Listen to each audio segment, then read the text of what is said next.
Hello everyone, I am Vasudev Monga and मैं आपके लिए लेके आया हूँ एक T20 मॉक टेस्ट सीरीज़ जो कि सिर्फ एक पंजाब एडीए टेस्ट के पेपर के लिए डिज़ाइन की है मैंने।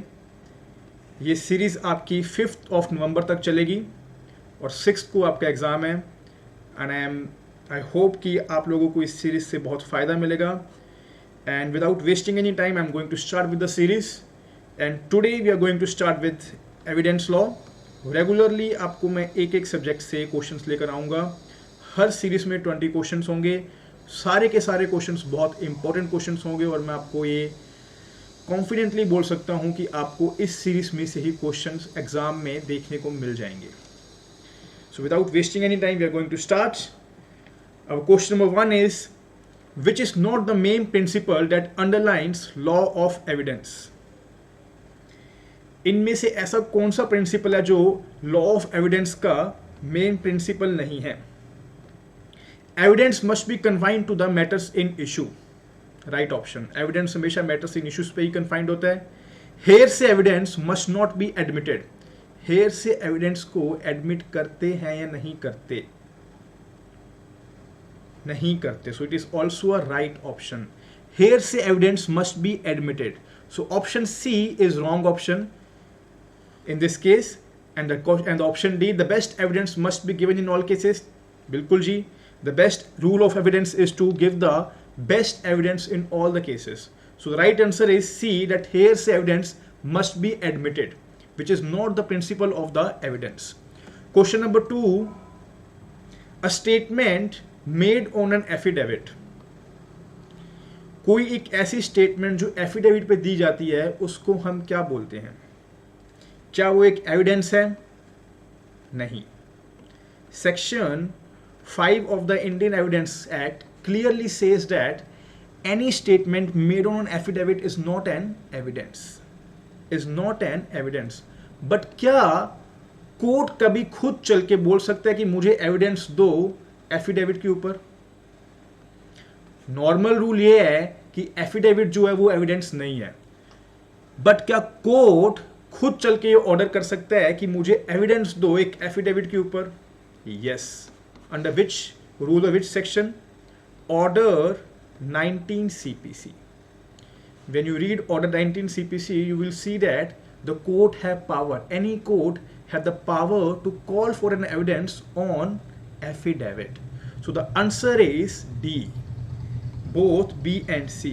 A statement made on an affidavit is not an evidence, but it could be an evidence if the court orders.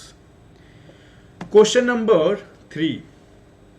That there are certain things arranged in a certain order in a certain place. What is it?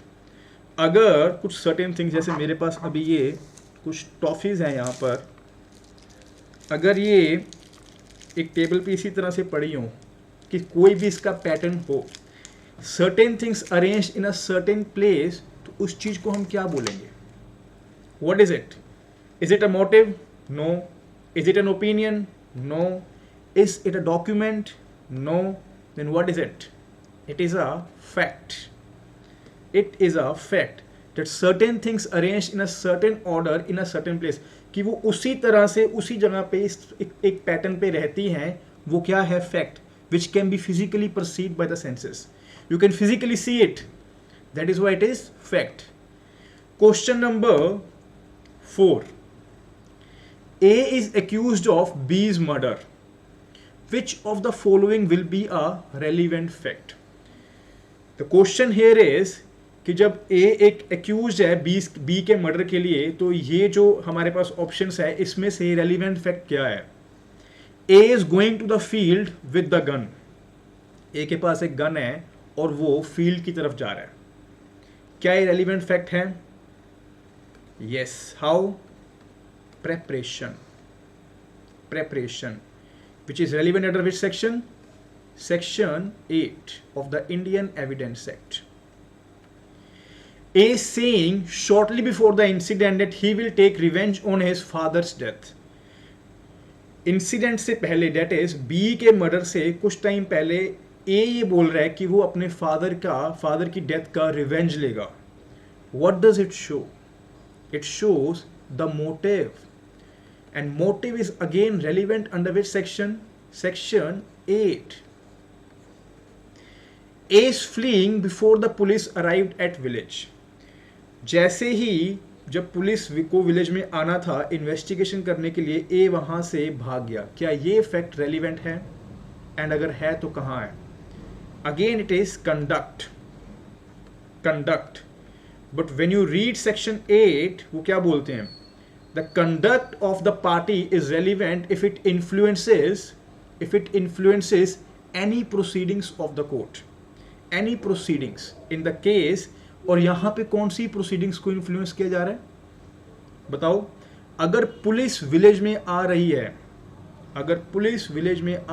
है, और वो investigation करने के लिए आ रही है, वही मकसद होगा ना पुलिस का कि इन्वेस्टिगेशन करने के लिए विलेज में आना है कि बी का मर्डर किसने किया. तो ये इन्वेस्टिगेशन को इन्फ्लुएंस करने के लिए कि वहां से ए भाग गया, which is his previous conduct which influences the investigation proceedings, again relevant under section 8. So the right answer here is D, that is all of the above. Question number 5. An evidence obtained by improper and unlawful means is. देखो भाई, एक evidence है जो कि किसी ने एक improper और अनलॉफुल मेथड से उस एविडेंस को कलेक्ट किया है. उस एविडेंस को एक अनप्रॉपर और अनलॉफुल मेथड से कलेक्ट किया है. क्या ये अब एविडेंस की वैल्यू खत्म हो जाएगी? इंडियन एविडेंस एक्ट ऐसी कोई बात नहीं बोलता है. Evidence is always an evidence. The legal reasoning जो हमारे पास सेक्शन 5 से लेके सेक्शन 65 तक दिए गए हैं, आई एम सॉरी, सेक्शन 55 तक दिए गए हुए हैं, that is legal relevant facts. ये सारे के सारे रेलिवेंट फैक्ट्स हैं, इवन दो अगर आपने उनमें से कोई एविडेंस इम्प्रॉपर और अनलॉफुल मीन से ही दिया गया हो. Got it? So it will be relevant and also admissible. एक बहुत ही फेमस केस है इसके ऊपर. अपने राहुल गांधी जी 2-3 साल पहले, आपको याद होगा, इंडिया में बहुत हल्ला हुआ था कि जो फ्रांस से कुछ हेलीकॉप्टर्स आने थे, रफाल, उसका जो घोटाला था, कि बोला जा रहा था कि मोदी गवर्नमेंट ने उसमें बहुत सारे घोटाले किए हैं वगैरह वगैरह. उसमें से राहुल गांधी जी ने कुछ डॉक्यूमेंट्स इम्प्रॉपरली कलेक्ट करके कोर्ट में दिए थे, जो बाद में कोर्ट में ये बोला गया कि ये जो एविडेंस है इसको एडमिट नहीं करना चाहिए क्योंकि ये एक अनलॉफुल तरीके से दिए गए हैं. But at last the judgement was that even though the evidence is collected by improper और unlawful means, it will be always relevant and admissible. Rahul Gandhi को यहाँ पे कोई भी सजा हो, अगर आपने कोई स्टिंग ऑपरेशन करके कोई भी अनलॉफुल एक्टिविटी करके एक एविडेंस लिया है, आपको सजा हो सकती है अगर आपने कोई अनलॉफुल काम किया है. बट जो आपने एविडेंस दिया है वो रेलिवेंट भी होगा और वो एडमिसिबल भी होगा. Question number 6. The question is whether A murdered B during the course of struggle. Marks on the ground produced at the place of occurrence is relevant fact under. अब एक क्वेश्चन है कि क्या ए ने बी का murder किया है नहीं किया. वहां पर जब मर्डर हुआ है कुछ मार्क्स हैं. Marks on the ground produced at the place of occurrences. ये जो मार्क्स हैं क्या ये रेलिवेंट फैक्ट हैं? यस हैं. कौन से सेक्शन में है? ये जो मार्क्स होंगे ये क्या होगा? जब कोई भी लड़ाई हुई, कुछ भी हुआ यहां पर ए और बी के अंदर, उसका ये अफेक्ट होगा ना. लेट्स टेक एन एग्जांपल कि जो मार्क्स हैं ये ब्लड के मार्क्स हैं, ब्लड मार्क्स. ये मार्क्स कब आएंगे? ये मार्क्स क्या है? Affect of the murder, affect of that fight, right? So affect is relevant under which section? Section 7 of the Indian Evidence Act. Question number 7. The question is whether A was ravished and thereafter murdered. The fact that without making a complaint she said that she had been ravished. यहाँ पे हमारा question है कि A ने बोला है कि भाई she has been murdered, that whether A was ravished and thereafter murdered. यहाँ पे क्या है कि A ने कंप्लेंट तो की नहीं, बट ये जो स्टेटमेंट है उसने किसी को ओरली बताई जरूर है. ए ने यहाँ पर कंप्लेंट तो नहीं की. अगर वो कंप्लेंट कर देती या कर देता तब तो वो हो जाती कि कंडक्ट. जब द मूवमेंट आपके साथ वो इंसिडेंट हुआ, आपने तभी के तभी कॉल करके पुलिस को बता दिया, आपने कंप्लेंट कर दी, तब तो ये आपका हो जाता कंडक्ट अंडर सेक्शन 8. बट यहाँ पे ये कंडक्ट नहीं होगा. क्यों? क्योंकि आपने कंप्लेंट तो करी नहीं, आपने वो ओरल स्टेटमेंट किसी को बता दी. नाउ क्या ये जो स्टेटमेंट है कभी रेलिवेंट हो सकती है? ऑप्शन ए क्या बोलता है? Is relevant as a conduct. नहीं, मैं आपको बता ही चुका हूं. नहीं. Is relevant as a substantive evidence. Again no, substantive evidence नहीं है वो. Is relevant as a secondary evidence. No, but may be relevant under section 32 clause 1 और section 157 of the Indian evidence act. क्या है भाई ये? Yes, this is the right answer. Section option D is the right answer. क्या है ये? जो ये स्टेटमेंट है ये अंडर सेक्शन 32 किस तरह से रेलिवेंट हो जाएगी? कब होगी? सेक्शन 32 में ये स्टेटमेंट तब रेलिवेंट हो जाएगी जब ये स्टेटमेंट देने के बाद इंसान मर जाएगा, उसकी डेथ हो जाएगी. The statement will be relevant as a dying declaration. As a dying declaration, and it can also be relevant under section 157 of the Indian Evidence Act, that is corroborative piece of evidence. Corroborative piece of evidence. जिसको भी आपने ये statement दी वो इस statement को court में जाके corroborate कर सकता है कि yes, at that time of the incident मुझे ये बात बोली गई थी. Got it? Got it? Okay. Question number 8. Test identification period under section 9 should be taken by whom? TIP कौन लेता है? टेस्ट आइडेंटिफिकेशन पीरियड कौन लेता है? Magistrate, any person but not the police officer और एनी पर्सन. TIP क्या होता है? What is TIP? What is TIP? अगर किसी इंसान ने किसी का मर्डर कर दिया और यहाँ पे एक विटनेस है जो इसको देख रहा है. ए ने बी का मर्डर कर दिया और एक ये विटनेस है जो इसको देख रहा है, बट ये विटनेस ए को डायरेक्टली नहीं जानता. ए इज स्ट्रेंजर टू हिम. अब ये विटनेस जाके पुलिस को बोल रहा है कि मैं ए को पहचान सकता हूँ. अगर वो डायरेक्टली जानता ही होता फिर तो जाके बोल देता वो कि भाई ए ने मारा है बी को. बट यहाँ पर विटनेस क्या बोलेगा कि मैं ए को पहचान सकता हूँ. तो अब पुलिस क्या करेगी? पुलिस करवाएगी TIP. पुलिस 10-15 बंदों को इकट्ठा रखेगी और यहाँ पे इसको विटनेस को बोलेगी कि पहचानो क्या इनमें से वो बंदा है जिसने बी का मर्डर किया. तो ये सी बताएगा. Now the question here is TIP करवाएगा कौन? पुलिस ही करवाएगी या मैजिस्ट्रेट करवाएगा या कोई भी इंसान करवा सकता है? Tell me. मैजिस्ट्रेट करवा सकता है. Yes, magistrate have the power to conduct the TIP. In fact magistrate will order the police to conduct the TIP. Magistrate order करेगा. Any person but not the police officer. This is the right answer. Police officer कभी भी TIP conduct नहीं करवा सकता. कोई भी इंसान TIP करवा सकता है, पुलिस ऑफिसर कभी भी TIP नहीं करवा सकता. तो आंसर इज बी. अब इसका रीजन क्या है? Section 162 CRPC read with section 161 CRPC. Any statement recorded in the course of examination. कोई भी स्टेटमेंट रिकॉर्ड होगी अगर in the course of examination by the police officer, that statement cannot be used for the corroboration. Section 162 CrPC क्या बोलता है कि अगर police की एग्जामिनेशन के टाइम कोई स्टेटमेंट मिली, कुछ भी मिला, वो स्टेटमेंट को आप कॉरोबरेटिव पीस ऑफ एविडेंस के लिए नहीं यूज कर सकते हैं। तो यहाँ पर जो टीआईपी की जो वैल्यू होती है वो होती क्या है?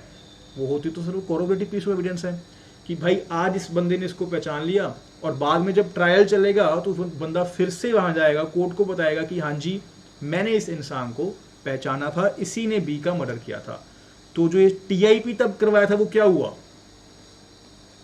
कॉरोबरेटिव piece of evidence. Got it? तो पुलिस वाला नहीं करवा सकता, बाकी कोई भी करवा सकता है। नॉर्मली मैजिस्ट्रेट करवाता है, but magistrate can order any person to conduct the TIP, but not the police officer. Got it? Question number 9, which of the following is relevant and may be received in evidence? इनमें से कौन कौन सा fact relevant और evidence में receive किया जा सकता है? Tape recordings, yes it is a relevant fact as it is a electronic evidence which is relevant under section 6 as well, क्योंकि जब भी आप टेप रिकॉर्डिंग करेंगे वो रेसगेस्टे का पार्ट भी बन जाएगा। Drop tackling, what is it? It is again a relevant fact, it is a scientific fact. DNA test, again a scientifically relevant fact. So all of the above. Question number 10, A is tried for the murder of B by intentionally shooting him dead. The fact that A was in the habit of shooting at people with intent to murder them is relevant fact, irrelevant fact, collateral fact or an admission. यहाँ पर question ये है कि A का trial चल रहा है कि उसने B का मर्डर किया है, इंटेंशनली उसको शूट करके उसका मर्डर किया है। बट अब ये फैक्ट है कि A की हैबिट थी ये कि भाई साहब एक बंदूक है मेरे पास, गन रखी हुई है, जो बंदा दिखता है गोली मार दो, मुझे वो बंदा पसंद नहीं है, गोली मार दो, गोली मार दो, गोली मार दो। ये जो उसकी जो ये हैबिट है गोली मारने की सबको, क्या ये फैक्ट रेलिवेंट है या नहीं है? यहाँ पर क्वेश्चन क्या हमारे पास, वेदर ए मर्डर्ड बी और not, whether A intentionally murdered B और नॉट। यहाँ पर जो ये हैबिट है उसकी कि वो हर सब किसी के भी गोली मारता रहता है, किसी को भी उसकी ये आदत है, क्या ये रेलिवेंट होगा? No. Read section 14 explanation 1 of evidence act. Section 14 explanation 1 of the Indian evidence act क्या बोलती है ये? See, a fact relevant as showing the existence of a relevant state of mind. हमारी यहाँ पर relevant state of mind क्या है? Intention, जो हमें proof करनी है। Must show that the state of mind exists not generally but in reference to a particular matter in questions. जो ये आपकी intention है वो general intention नहीं होनी चाहिए but particular होनी चाहिए, पर्टिकुलर इंटेंशन होनी चाहिए। उसकी आदत है कि वो हर इंसान के गोली मारता रहता है, वो क्या होगी? General intention.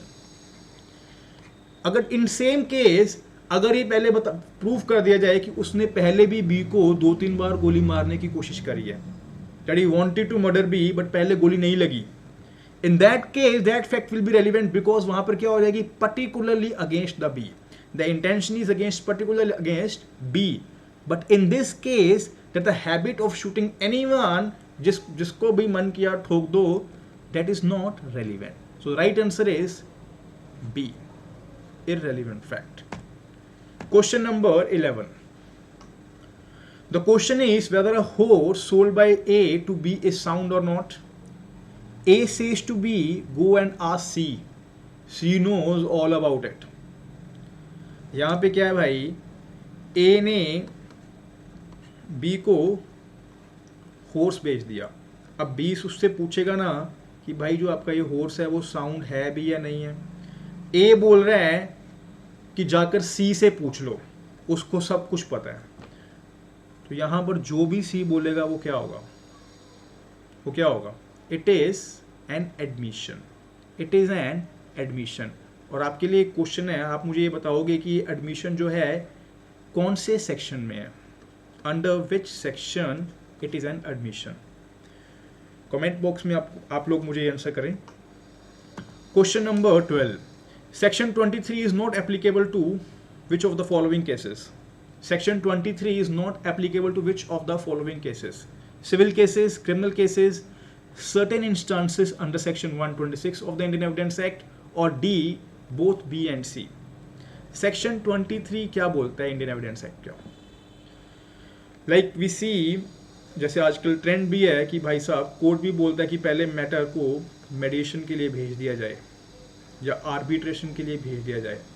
अब ए और बी में एक इशू है, ए और बी में एक इशू है किसी कॉन्ट्रैक्ट को लेकर, और उस प्रोसीडिंग्स में, मेडिएशन प्रोसीडिंग्स में या कोई भी प्रोसीडिंग्स में किसी बंदे को बी बोल रहा है कि हाँ यार मैंने ये कॉन्ट्रैक्ट ब्रीच किया है, बट मैं कोर्ट में नहीं बोल सकता हूँ, आप यहीं पे कॉम्प्रोमाइज़ कर लो।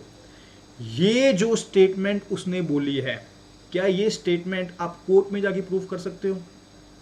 नो।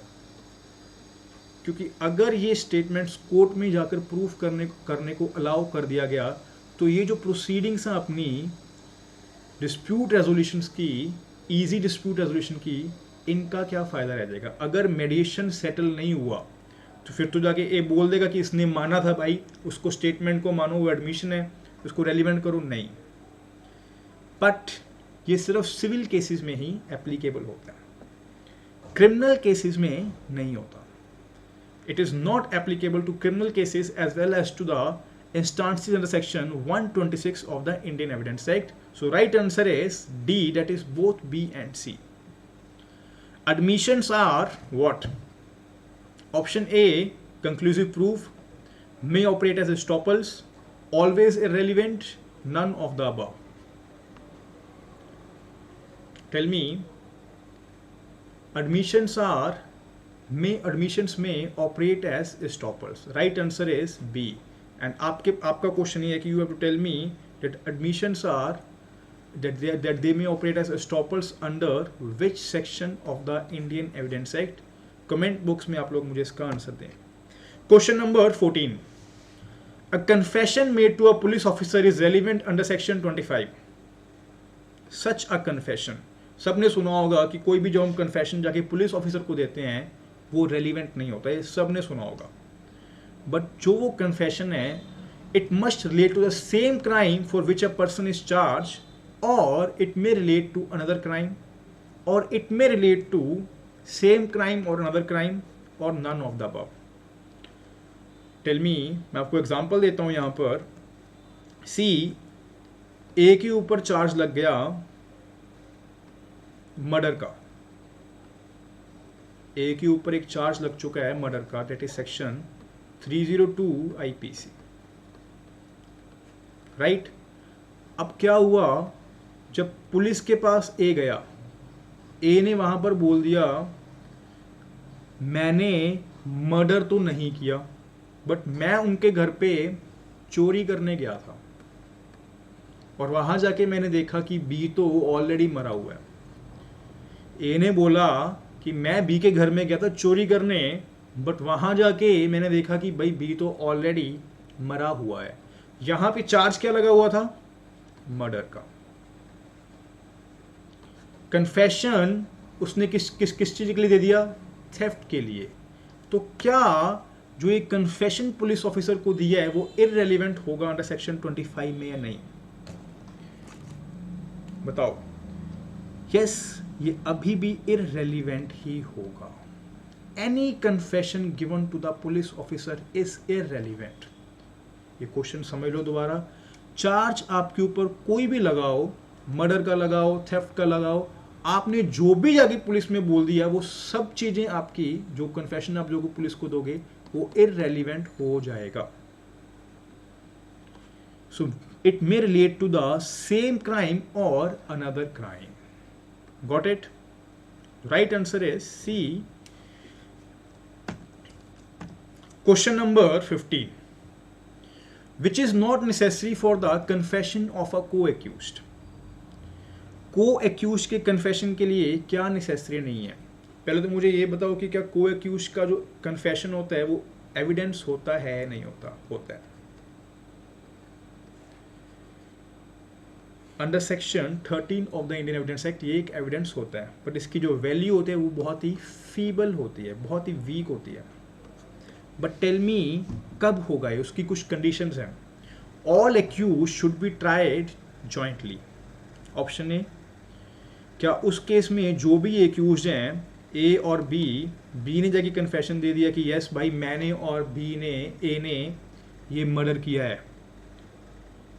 बी ने जाके जो कि को एक्यूज्ड है बी, उसने बोल दिया जाके कि मैंने और ए ने मिलके सी का मर्डर किया है। Got it? अब ये जो एविडेंस है, ये जो कन्फेशन है, ये एक एविडेंस होगा ए के लिए या नहीं? क्वेश्चन हमारा ये है। हो सकता है, बट कब? All accused should be tried jointly. In that case, both A and B should be tried jointly.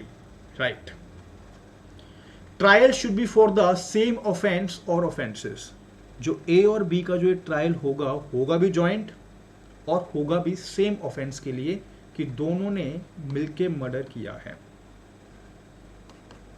Statement of the co-accused must amount to confession. Yes, अगर वो कन्फेशन ही नहीं होगी तो फिर वो एडमिसिबल कैसे होगा? Right? It is not necessary that the confession made by a co-accused affect himself. Wrong. Option D क्या बोल रहा है कि अगर बी जो कि को-एक्यूज्ड है, वो अगर जाके ये बोलता है कि मैं तो ए के साथ था बट मैंने मर्डर नहीं किया, मर्डर सिर्फ ए ने किया है, सी का मर्डर ए ने किया और मैंने तो सिर्फ ये सब कुछ देखा है या मुझे सिर्फ जानकारी थी बट मैंने मर्डर नहीं किया, तो क्या ये जो कन्फेशन होगा एक को-एक्यूज्ड का इरेलीवेंट होगा? No. When you read section 30, the word used is proved against himself. जो भी ये कन्फेशन होगा, जो बंदा देगा अपने को-एक्यूज्ड के लिए, जब तक वो उसके खुद के लिए प्रूफ नहीं होता, उसके खुद के अगेंस्ट प्रूफ नहीं हो सकता, तब तक को-एक्यूज्ड के अगेंस्ट भी प्रूफ नहीं हो सकता।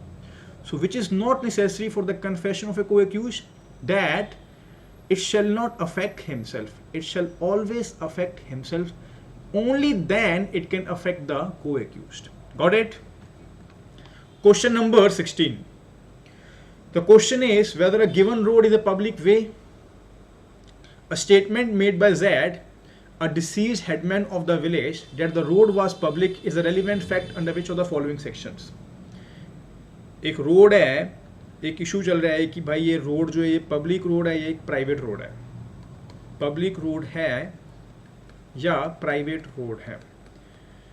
अब एक इंसान जेड जो कि मर चुका है, जो कि विलेज का हेडमैन था, उसने किसी टाइम पे ये बात बोली थी कि ये जो रोड है वो पब्लिक है। ये फैक्ट रेलिवेंट फैक्ट है? यस है। Under which section 32 clause 4 of the Indian evidence act. कब होगा ये? Only when that Z is deceased, जब मर चुका है, बिकॉज ये डाइंग डिक्लेरेशन बन जाती है।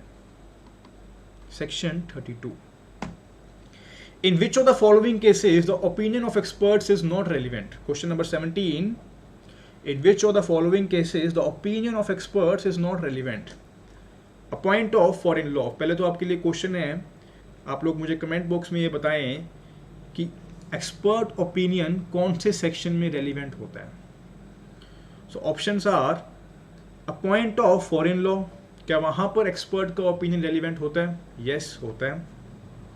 Option B, matters of science और questions of art, yes. Hand writing और the finger impressions, yes. Option D, a point of Indian law, no. So right answer is D.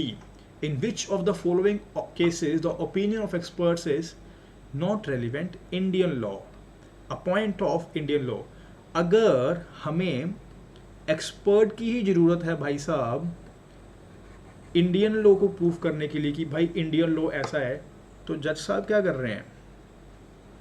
जज साहब क्या कर रहे हैं? जज इज ऑलरेडी एन एक्सपर्ट ना। पर जज को फॉरेन लॉ का नहीं पता होगा, उसके लिए उसको एक्सपर्ट की जरूरत पड़ सकती है, बिल्कुल पड़ सकती है, एक्सपर्ट ओपिनियन रेलिवेंट होगा। मैटर्स ऑफ साइंस और क्वेश्चंस ऑफ आर्ट, कोई जरूरी नहीं है भाई साहब कि जज साहब ने साइंस पढ़ के जज साहब बने हो या आर्ट पढ़ के जज साहब बने हो, नहीं ना, तो उसके लिए भी वो रेलिवेंट हो सकता है एक्सपर्ट ओपिनियन। फिंगर इंप्रेशंस और हैंड राइटिंग एक्सप्रेशंस के लिए ऑब्वियसली हो सकते हैं, बट इंडियन लॉ के लिए तो वो खुद ही एक्सपर्ट हैं, तो क्या होगा, option D. Question number 18, the contents of document may be proved bye, एक डॉक्यूमेंट है उसके जो कंटेंट्स हैं उसको आप किस तरह से प्रूव कर दोगे, primary evidence only, option B secondary evidence only, option C it may be primary और the secondary evidence, option D oral evidence. The right answer is C, that is primary evidence और the secondary evidence. But आप secondary evidence तब तक नहीं दे सकते जब तक आप ये नहीं बताते कि प्राइमरी एविडेंस क्यों नहीं दिया जा सकता अंडर सेक्शन 65, कि भाई वो लॉस्ट हो चुका है, वो डिस्ट्रॉय हो चुका है, या वो दूसरी पार्टी के पास है, तब तक आप सेकेंडरी एविडेंस नहीं दे सकते। But the contents of document may be proved either by primary evidence और secondary evidence. Question number 19, for proving execution of a registered will, for proving execution of a registered will, it shall be necessary to call at least 2 attesting witnesses. Be necessary to call at least 1 attesting witnesses. Option C, not necessary to call any attesting witness. Option D, be necessary to call the registrar.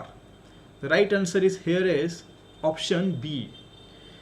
Will की execution, एक registered will कि जो execution है उसको prove करने के लिए हमें हमेशा किसी एक अटेस्टिंग विटनेस की ज़रूरत तो पड़ेगी ही पड़ेगी।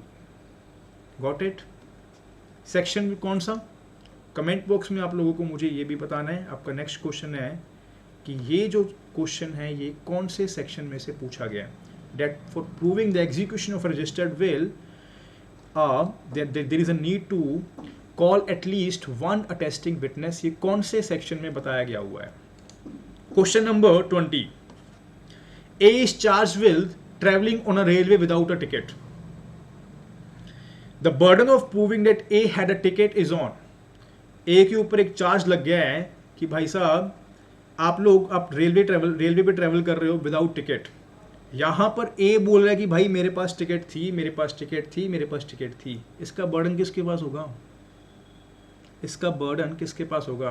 क्या जो टीटी होता है, जो टिकट चेक करने आता है, उसके पास होगा बर्डन कि हाँ जी इसके पास टिकट थी? नो। क्या रेलवे वालों की ड्यूटी बनती है, रेलवे बताएगी कि हाँ जी ए हमारे पास आया था, इसने टिकट ली थी? No. The burden is upon A himself, the burden is upon A himself. How? Knowledge of that particular fact under section 103 of the Indian evidence act, 106 of the Indian Evidence Act, the knowledge of that particular fact, वो किसके पास होगी? कौन सा fact? कि भाई मेरे पास ticket थी, मेरे पास टिकट थी। ये किसके पास होगी ये नॉलेज? ए के पास ही तो होगी ना। तो ए इस चीज़ को प्रूव करेगा, ए के ऊपर ये बर्डन होगा कि भाई मेरे पास टिकट थी, but it any how it lost और वॉट एवर, अब मेरे पास टिकट इसलिए नहीं है। Got it? सो 20 क्वेश्चन हमारे आज के हो चुके हैं, और ये आपकी जो T20 मॉक टेस्ट सीरीज़ है ये आज से लेके जब तक आपका एग्ज़ाम होगा, डेट इज़ ऑन 6 नवंबर, तब तक रेगुलर चलेगी। और आखिरी कुछ दिनों में हम लोग कंबाइंड पेपर भी रखेंगे, 120 जितने भी आपके क्वेश्चंस एग्ज़ाम के अकॉर्डिंग, 4 to 5 हम पूरे प्रॉपर मॉक टेस्ट भी रखेंगे। So I hope you people will be regular in this class and you people will have good benefit from this class, and do like, subscribe and press the bell icon. This is the first class on this channel, and okay, I will see you again tomorrow, and tomorrow we will have 20 questions T20 mock test series, same time for the CRPC. Thank you.